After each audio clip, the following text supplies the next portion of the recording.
उपोषण सोडवता वेळेस, आणि हे पूर्ण करण्यासाठी 24 डिसेंबरपर्यंत वेळ द्या, हेही म्हणणार आहे तेच. मग 24 डिसेंबरपर्यंत मराठ्यांनी वेळ दिला. आता काय अडचण आहे? काहीच नाही ना. मग आरक्षण मराठ्यांना द्यायला अडचण काय? मराठ्यांनी दोनही निकष पार केले.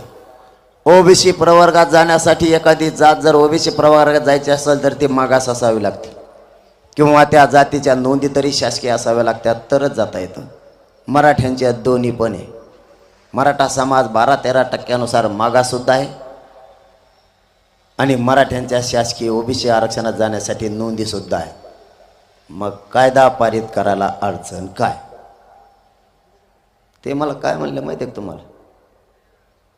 ते मला म्हणते, ज्याची नोंद सापडली त्याच्या सगळ्या परिवाराला देणार आम्ही. मग त्याच्या घरात 2 माणसं असली तरी देणार, त्याच्या परिवारात 70 माणसं असली तरी देणार, आणि 500 असले तरी पण देणार.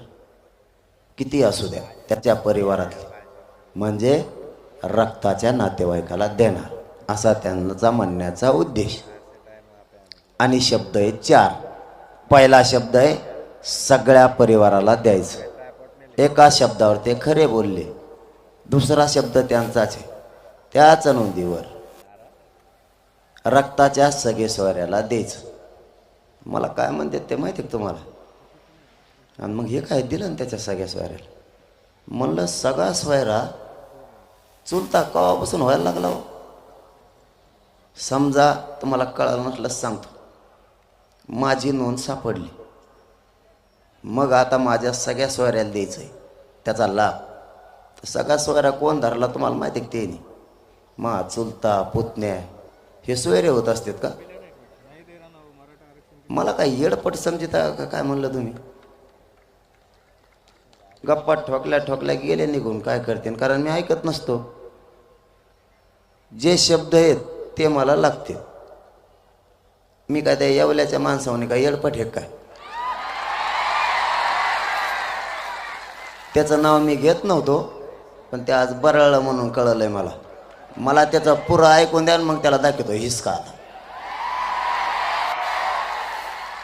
मला गिरीश महाजन साहेबांनी सांगितलं होतं, जरांगे पाटील तुम्ही त्याला काही बोलू नका, तेव्हा आता गप्प बसणार आहे.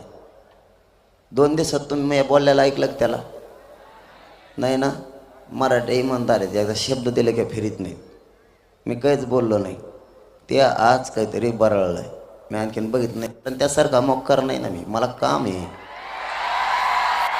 मी मराठा समाजाचे रात्रंदिवस आमच्या बैठका सुरू आहेत, कार्यक्रम सुरू आहेत. तो यासारखं लोकांच्या जीवावर पदं घेऊन जेलला जात नाही ना मी, पैसे खाऊन. तो खातो पैसे जातो जेलला, येतो बेसन भाकरी खाऊन माघारी. तुम्हाला फक्त ऐकून दे तू काय बोलला, आणि मग सांगतो तुला. आता गिरीश महाजनांनी त्यांना सांगावं किंवा विचारावं तू का बोलला. नसता उद्या आपला पट्टा सुरू होणार आहे, आणि माया वाटा गेल्यावर मी कशा आणना म्हणा नाही, मी दणकून मागं लागत असतो, सोडितच नाही. मग तुम्ही टी व्हीला बघता का नाही?